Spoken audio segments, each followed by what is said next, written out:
कहानी शुरू होती है एक अस्पताल के इमरजेंसी वार्ड से।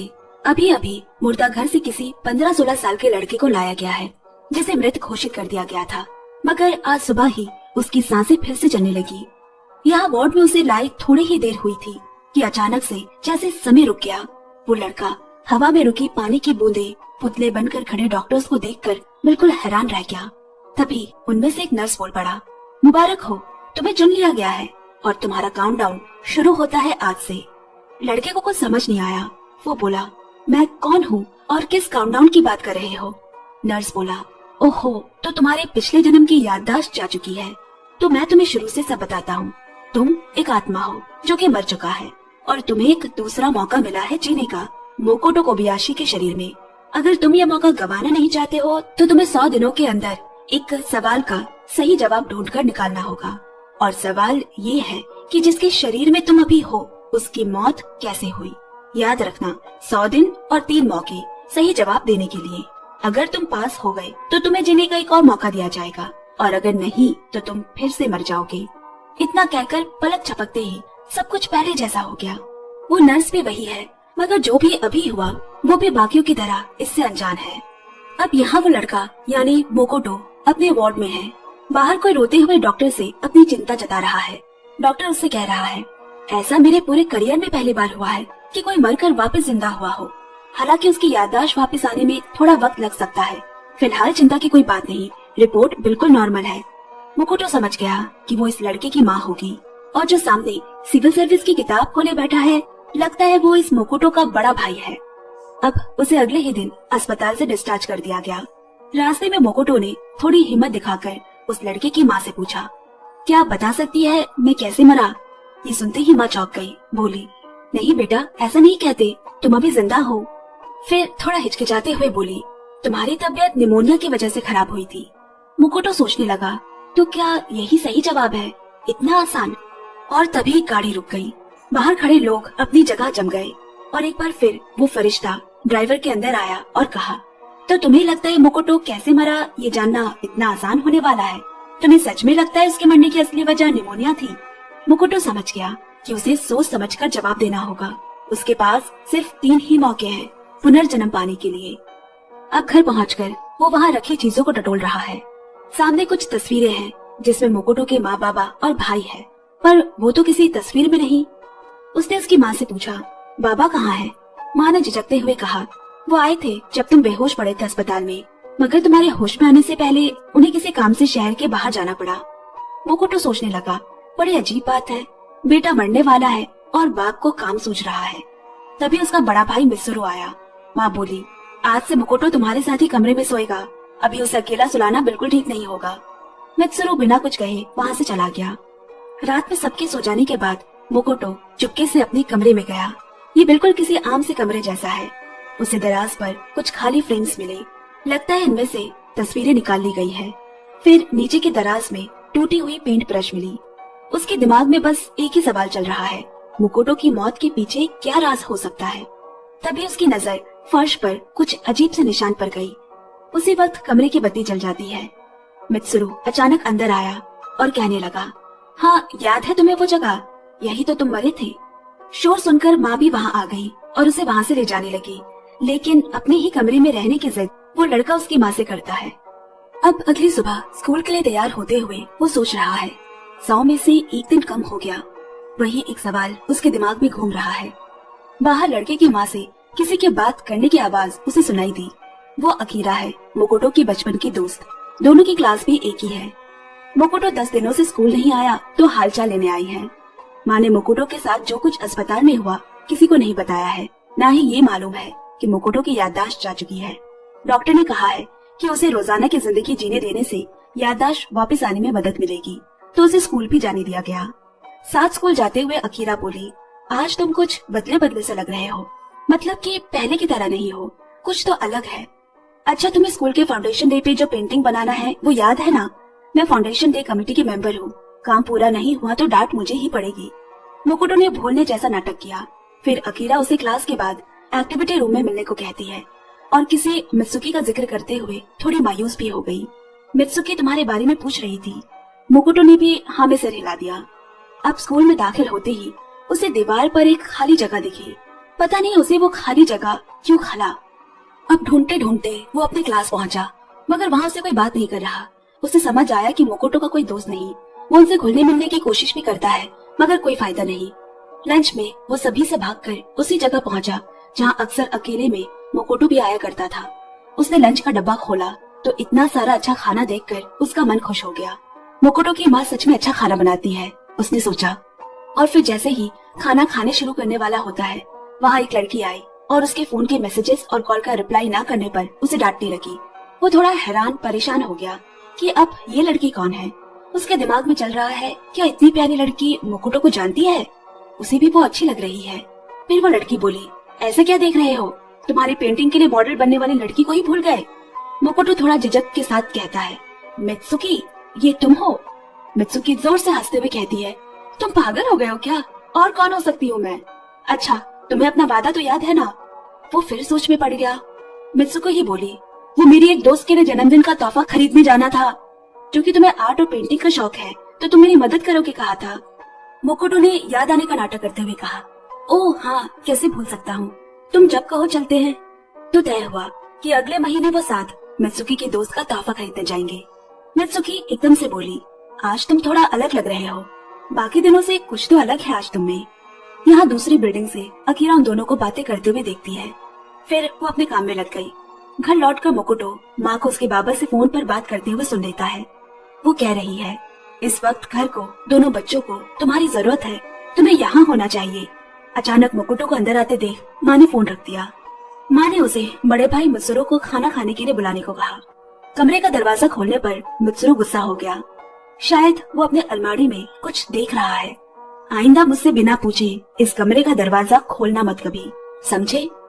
अब अगले दिन क्लास में बैठा मोकोटो हाथ में पकड़े कांच की शीशी से फिसलते रेत को देख रहा है।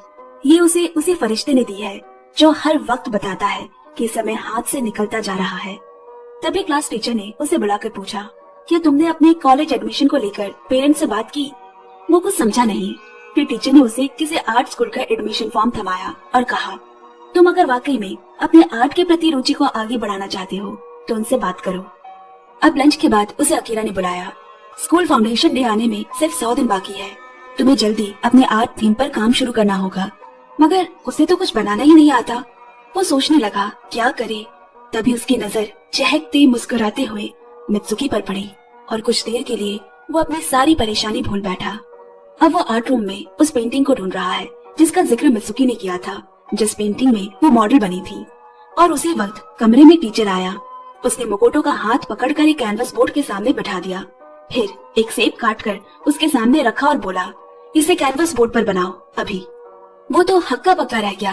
पेंसिल हाथ में लिए वो कुछ बनाने की कोशिश तो कर रहा है, पर ताज्जुब की बात है वो उस सेब को कागज पर हुबहू उतार पाया। यानी मोकोटो के शरीर के साथ साथ उसकी काबिलियत भी उस लड़के को मिली है। दरअसल उस टीचर में फरिश्ता उतर आया है। उसने मोकोटो से पूछा, तो जवाब मिला तुम्हें?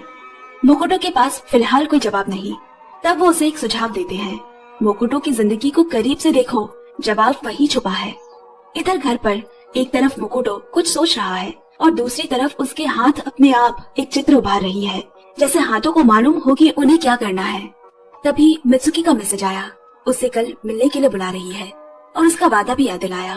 मोकोटो को तो जैसे इसी दिन का इंतजार था। ये एहसास बहुत अलग है। उसे तो कुछ समझ ही नहीं आ रहा क्या पहने क्या नहीं। फिर उसे मोकोटो के बटुए में रखे कुछ पैसे मिले। वो पहले अपने लिए नए कपड़े लेने गया, फिर वहाँ से बाल कटवाने। स्कूल में भी वो कंप्यूटर पे डेट पे मिलने की जगह तलाश रहा है। पीछे से कुछ कहने आई अकीरा ने उसे देखा और फिर बिना कुछ कहे ही चली गई। लंच के बाद साथ में काम कर रही अकीरा आखिर खुद को रोक नहीं पाई और पूछ ही लिया, क्या तुम मित्सुकी के साथ कहीं बाहर जा रहे हो? मोकोटो मुस्कुराते हुए बोला, हाँ, उसकी दोस्त के लिए उसे जन्मदिन का तोहफा लेना है, उसी में उसे मेरी मदद चाहिए। तभी क्लास के कुछ बदमाश बच्चे जानबूझकर मोकोटो से टकराए और वो गिर गया। देख कर नहीं चल सकते, अकीरा बोली। इसके बाद वो उसे बदतमीजी करने लगे। ये देख मोकोटो ने उन लड़कों को अकीरा से माफी मांगने को कहा और अकीरा हैरान होकर मोकोटो को देखने लगी, क्योंकि इससे पहले तो वो लड़कों के सामने कभी कुछ नहीं बोला, चाहे वो जितना भी परेशान करते। इसके बाद उन लड़कों ने उसे 2-4 लात घुसा मारकर वहाँ से चले गए। अब मरहम पट्टी करते हुए अकीरा मोकोटो पे उन लड़कों से उलझने के लिए गुस्सा कर रही है। मुकुटो बोला, अरे मुझे तो लगा अगर कुछ ना कहते उन लड़कों को तो लड़कियां ज्यादा गुस्सा होती है। अकीरा एकदम से चुप हो गई और धीरे से बोली, मैं डर गई थी, फिर कभी ऐसा मत करना। तुम बिल्कुल बदल गए हो, ना पहले की तरह बातें हैं, ना बाल छोटे करा लिए है ना। अब तुम नजरें मिलाने लगे हो, चुराते नहीं। अकीरा का हाथ मुकुटो के हाथ में है और आंखों में आंखें। ऐसे ही एक एक दिन गुजरते हुए 100 में से अब 49 दिन निकल गए। अगले दिन मित्सुकी के साथ उसकी डेट है, मतलब ऐसा मुकुटो को लग रहा है, लेकिन जो सबसे जरूरी है वो भूल बैठा है। अब स्कूल के यूनिफॉर्म से अलग बाहर के कपड़ों में मित्सुकी और भी प्यारी लग रही है। वो पूरा समय न चाहते हुए भी सिर्फ उसे ताक रहा है, इतना कि मित्सुकी को भी इस बात का अंदाजा होने लगा है। अब वो तोहफा खरीदकर एक रेस्टोरेंट पे गए। उसे ये जानकर और भी खुशी हुई कि वो तोहफा मित्सुकी की सहेली रिको के लिए है, क्योंकि वो उसे पसंद करने लगा है और उसकी खुशी में ही मुकुटो की खुशी है। अचानक तभी किसी ने उनके टेबल पे आइसक्रीम ऑर्डर कर दी। दोनों हैरान हैं। तब मैनेजर ने कहा, तुम्हारी माँ काफी सालों से हमारी अच्छी एम्प्लॉय है, तो ये डेजर्ट हमारी तरफ से है। मुकुटो थोड़ा शर्मिंदा महसूस करता है। वहाँ से निकलकर मित्सुकी उसे शुक्रिया कहकर चली गई और मुकुटो पीछे से उसे जाते हुए देख रहा है। और वक्त दोबारा रुका। ये इसी बात का इशारा है कि फरिश्ता आसपास है। सामने से माइक पकड़े एक महिला बोल पड़ी, तुम किसी और की जिंदगी में चंद दिनों के मेहमान हो, इसे अपना ठिकाना समझने की भूल मत करो। समय मुट्ठी से रेत की तरह फिसला जा रहा है, मुट्ठी कसने का कोई फायदा नहीं। और फिर चुटकी बजाते ही सब वापस पहले जैसा हो गया। इधर मुकुटो की माँ के पास वही मैनेजर आया और अपने दिल की बात उससे कही। घर वापस आकर माँ भी सोच रही है कि अब पति पत्नी के इस रिश्ते में और बचा ही क्या है, सारी जिम्मेदारी तो मुझ पर लाद दी गई है। पर फिर बच्चों का सोचकर वो पीछे हट गई। अब खाना टेबल पर लगाते हुए वो बोली, पापा अगले हफ्ते आ रहे हैं, क्यों ना डिनर पर कहीं साथ चले। जिसपे मित्सुरा चढ़ते हुए बोला, क्यों हमेशा दिखावा करना कि हम एक सुखी परिवार है। मुकुटो भाई के मुंह से निकले ऐसे शब्द सुनकर हैरान हो गया। इसके बाद 13 दिन और गुजर गए। आज स्कूल में अकीरा ने उसे याद दिलाया कि हर साल की तरह इस साल भी शाम के 5 बजे वो तैयार रहे। उन्होंने बचपन में ही एक वादा किया था कि चाहे कहीं भी रहे, इस दिन की शाम होने वाले आतिशबाजी को वो कभी मिस नहीं करेंगे। मुकुटो ने भी हाँ में सर हिला दिया, जैसे उसे सब पता ही है। घर लौटा तो मुकुटो ने अपने पापा को कमरे में खड़ा पाया। पहले तो उन्होंने मुकुटो से उनके यहाँ ना होने पर माफी मांगी। मुझे नहीं लगता है कि मैंने उस दिन जो भी किया वो गलत है, जो किया वो तुम्हारे लिए ही था, कहते हुए उनके हाथों में वही आर्ट स्कूल का फॉर्म है। मुकुटो थोड़ा घबराता हुआ पीछे की ओर हटा और बोला, क्या किया था आपने मेरे साथ। पापा उसकी ओर मुड़े और कहा, ओह तो तुम्हारी याददाश्त वाकई में चली गई है। इतना कहकर कमरे से जैसे ही बाहर निकले, वहाँ मित्सुरु खड़ा है। उसने कहा, उसे सब कुछ याद दिलाना जरूरी है क्या, उसे फिर से कुछ हो गया तो। मगर पापा उसकी बातों का कोई जवाब नहीं देते। अब अगले ही दिन उनके पापा वापस जा रहे हैं। माँ बोली, मित्सुरु का सामने वाला हफ्ता वकालत की परीक्षा है। मुझे यकीन है कि वो आपकी तरह ही एक सफल वकील बनेगा, मगर जरूरी नहीं कि हर कोई आपके नक्शे कदम पर चले। मित्सुरु और मुकुटो में फर्क है और इस बात को आपको कबूल कर लेना चाहिए। उसकी रुचि को नजरअंदाज करना, उसकी पेंटिंग ब्रश तोड़ देना गलत था और अब आपको ये मान लेना चाहिए। पर वो बिना कुछ कहे वहाँ से निकल गया। आज शाम मुकुटो को अकीरा के साथ आतिशबाजी देखने जाना है। इधर कमरे में कैनवस बोर्ड में रंग भरते हुए वो उनके बीच की बातें सुन लेता है। अब माँ के काम पर निकलते ही वो लड़का मुकुटो की मौत की वजह ढूंढने लगा। पूरा घर छान मारने पर उसे ऊपर कोने में रखा एक सफेद डब्बा दिखा, जिसमें मुकुटो की काफी सारी तस्वीरें हैं और सारे में उसका चेहरा कटा हुआ है। उसके नाम की एक डायरी भी मिली। पीछे की तरफ के पन्नों में लिखा है, आज मेरी मौत का दिन है। दुनिया में कितने ही लोग मेरे अस्तित्व से खुश होंगे। इतने में मित्सुरा ने आकर उसकी डायरी छीन ली और कहा, अच्छा होगा तुम्हारी याददाश्त कभी वापस ना आए। मुकुटो उससे पूछता है, तुम उसे इतना घृणा करते हो कि मेरी सारी तस्वीरें मिटाना चाहते हो। गुस्से में मित्सुरो ने मुकुटो की वो डायरी जलाकर खिड़की से नीचे फेंक दी। वो भागकर उसे पकड़ने जाता है, पर उसे वो डायरी कहीं नहीं मिली। वहीं रह रही एक बच्ची ने उसे पूछा, क्या ढूंढ रहे हो, कहीं वो तो नहीं। मुकुटो ने जब ऊपर की ओर देखा तो उसे वो डायरी हवा में रुकी हुई दिखाई दी। आसपास नजर दौड़ाई तो सब कुछ रुक चुका है। फिर वो बच्ची पूछती है, तो मुकुटो तुम्हें सवाल का जवाब मिल गया। वो बोला, हाँ, मुकुटो ने आत्महत्या की थी, जिसकी वजह उसका भाई है। अफसोस, ये गलत जवाब है। अब तुम्हारे पास सिर्फ 2 मौके बचे हैं। इतना कहकर वो बच्ची वहाँ से चली गई। इसके बाद ऊपर आके उसने मुकुटो की लिखी डायरी पढ़ी। वो मायूस होकर अपने कमरे में बैठा है। तभी दरवाजे की घंटी बजी। अकीरा आई है। बहुत प्यारी लग रही है। उसे देखकर मुकुटो का दिमाग और खराब हो गया। वो बोला, तुम इतना सर धज कर क्यों आई हो? मुझे पता है, क्योंकि तुम मुकुटो से प्यार करती हो, है ना? तुम्हें मालूम है उसने मरने की कोशिश की थी, क्योंकि वो थक चुका था अपने आसपास के लोगों से, अपनी माँ, अपने बाबा से, अपने भाई से, सबसे। मगर तुम्हारा जिक्र तो कहीं था ही नहीं। तुम उसकी जिंदगी में कोई मायने नहीं रखती थी। ये सुनकर अकीरा ने उसे एक जोरदार थप्पड़ मारा और वहाँ से चली गई। अब जानते हैं कि मुकुटो की डायरी में आखिर उसने ऐसा क्या पढ़ा। तो लिखा है, आज मेरी मौत का दिन है। दुनिया में कितने ही लोग मेरे अस्तित्व से खुश होंगे। मेरे होने ना होने से किसको फर्क पड़ता है? मैं बाहर सबसे अलग हूँ, अपने घर में भी अलग हूँ। मेरा भाई बाबा की तरह वकालत की तैयारी कर रहा है, मगर मुझे पेंटिंग अच्छी लगती है। यहाँ से परे एक ऐसी दुनिया जहाँ मैं अपने मुताबिक रंग भर सकता हूँ, किरदार को जन्म दे सकता हूँ, दोस्त बना सकता हूँ, खुश रह सकता हूँ। मगर बाबा को वो भी मंजूर नहीं। उन्हें मेरे पेंटिंग करना अच्छा नहीं लगता। ऐसे में मैं सबसे छुपकर स्कूल की छत पर अकेला रहता हूँ, और वही मुझे मिली मित्सुकी। इस पूरी दुनिया में सिर्फ वो ही है जिसके लिए मैं मायने रखता हूँ।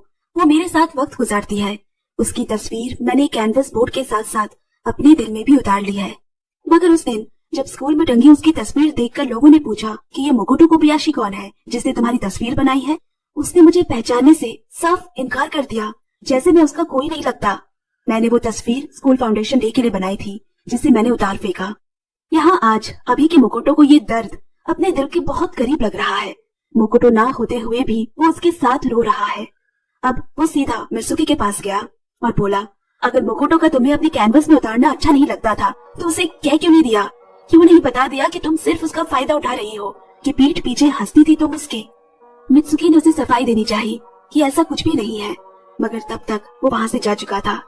पास खड़ी उसकी दोस्त रिको बोली, तुम मुकुटो से प्यार करती हो क्या? तो तुम्हें उसके पास जाना चाहिए। मित्सुकी बोली, नहीं, मैं तुमसे प्यार करती हूँ, और उसे किस कर लिया। अब घर लौटते हुए असली मुकुटो की कब्र पे आखिरी कील उसकी माँ ने ठोक दी, जब उसने देखा कि वो अपने मैनेजर के करीब जा रही है। उसी दिन असली मुकुटो ने घर आकर अपनी सारी तस्वीर खरोच डाली और दराज पर पड़ी सारी नींद की गोलियां एक साथ खा ली। वहाँ आज के मुकुटो ने भी अपनी माँ को मैनेजर और उनकी बेटी के साथ देखा, पर उसे नहीं मालूम कि उसकी माँ आज आखिरी बार मैनेजर से मिल रही है, उसे ये बताने कि उसने अपना घर, परिवार और अपने बच्चों को चुना है।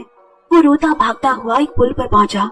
आज एक बार फिर शायद मुकुटो अपनी जान ले लेगा। तभी समय फिर थम गया।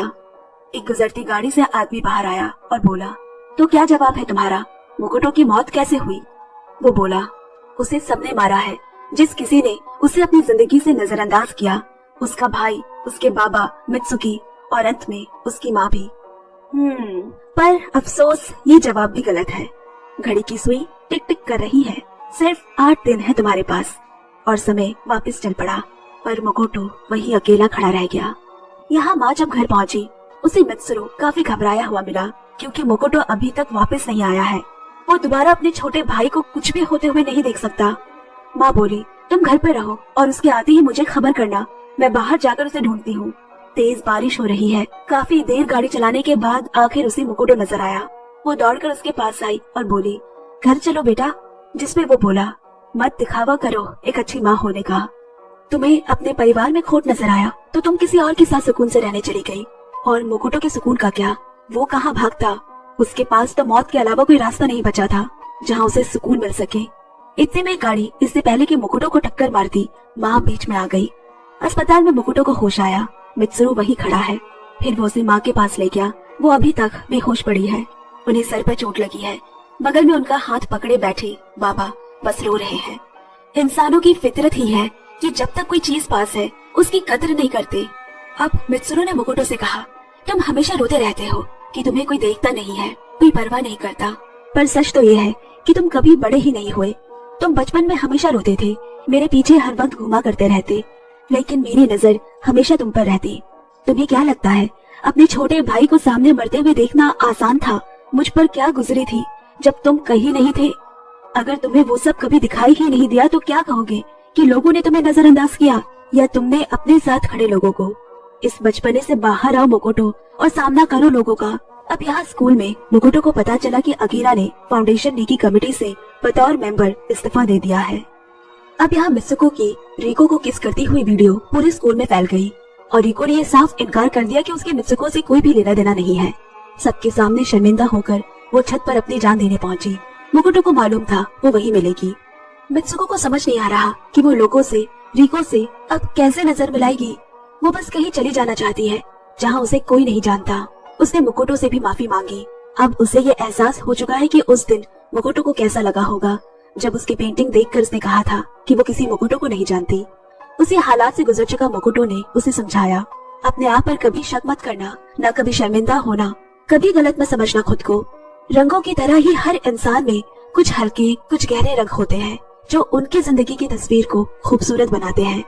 आज मुकुटो ने अपनी जिंदगी से सीख लेकर किसी की जिंदगी बचा ली। अब जब शाम को वो घर वापस आया तो देखा घर खाली है और उसकी स्टडी टेबल पर पापा के नाम से एक लिफाफा है जिसमें कुछ पेंटिंग ब्रश रखे हैं। किसी को अपनी जिंदगी से जाते हुए देख उन्होंने समझ लिया है कि असलियत में क्या अहम है, परिवार और उनका साथ। तो बाकी सारे अहंकार किनारे लग गए। सुबह वो पापा और मित्सुको को माँ के पास बैठे देखता है। वो वहाँ से भागकर एक खुली जगह पर गया और फरिश्ते को आवाज देने लगा। उसे कुछ कहना है जो बहुत जरूरी है। अब हाथ में गिटार लिए फरिश्ता सामने आया। मुकुटो बोला, आज अगर मैं सवाल का सही जवाब दे दूं तो मुकुटो के इस शरीर का क्या होगा?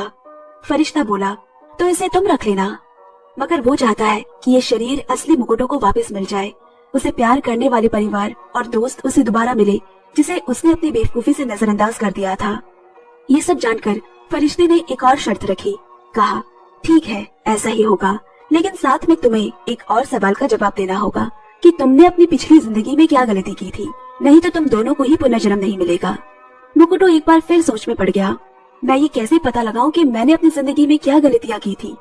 उसने अखबारों से लेकर मैगजीन, इंटरनेट सब छान मारा कि कहीं किसी 15-16 साल के लड़के के बारे में कुछ लिखा मिल जाए। लेकिन हर साल जापान में 37,000 बच्चे सुसाइड करते हैं। वो कैसे पता करेगा? ये तो नामुमकिन है। हार कर उसने मुकुटो के नाम एक चिट्ठी लिखी। मुझे माफ कर देना, मैं तुम्हें तुम्हारा शरीर लौटा न सका। मैं हार गया तुम्हें तुम्हारी जिंदगी लौटाने में। बस आखिरी के कुछ घंटे बचे हैं उसके पास। ऐसे वक्त में उसे अकीरा की याद आई। उसका भी तो दिल दुखाया है उसने। जाते जाते वो उसका कहा काम जरूर पूरा करेगा। उसने फाउंडेशन डे के लिए एक नई पेंटिंग बनानी शुरू की। एक एक पल वक्त से कम होता जा रहा है। उसके नाक से खून बहने लगा, शरीर भी जवाब देने लगा है। तस्वीर पूरी होते ही वो भागकर स्कूल पहुंचा, जहाँ अकीरा वापस फाउंडेशन डे की तैयारियों में जुटी दिखी। मुकुटो ने जाकर उससे माफी मांगी।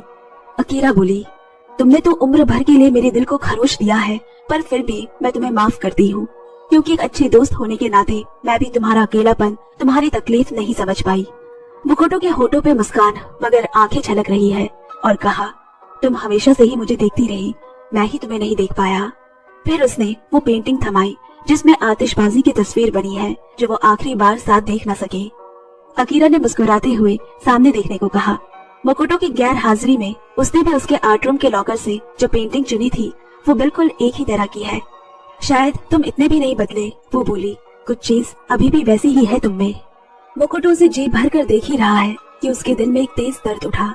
उसका समय अब खत्म हो चुका है। उसे अलविदा कह कुछ दूर जाकर वो जमीन पर गिर पड़ा। आखिर के चंद पलों में उसे बचपन से आज तक की सारी यादें उसकी आंखों के सामने छा गई। उसके लिए हर कोई था, माँ, बाबा, भाई और अकीरा, बस वो ही नहीं देख सका।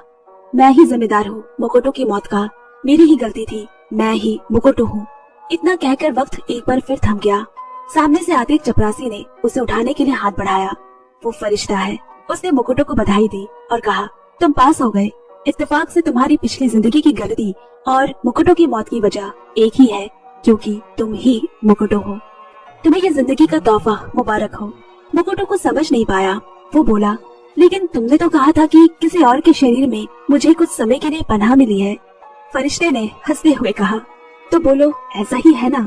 यहाँ हर कोई एक शरीर में होम स्टे यानी एक घर की तरह ही तो रहता है, और वक्त आने पर सबको एक दिन अपना ये घर छोड़कर जाना पड़ता है। फिलहाल तुम्हें अपना यह होम स्टे मुबारक हो। और इसी के साथ ये खूबसूरत कहानी यही समाप्त होती है। धन्यवाद।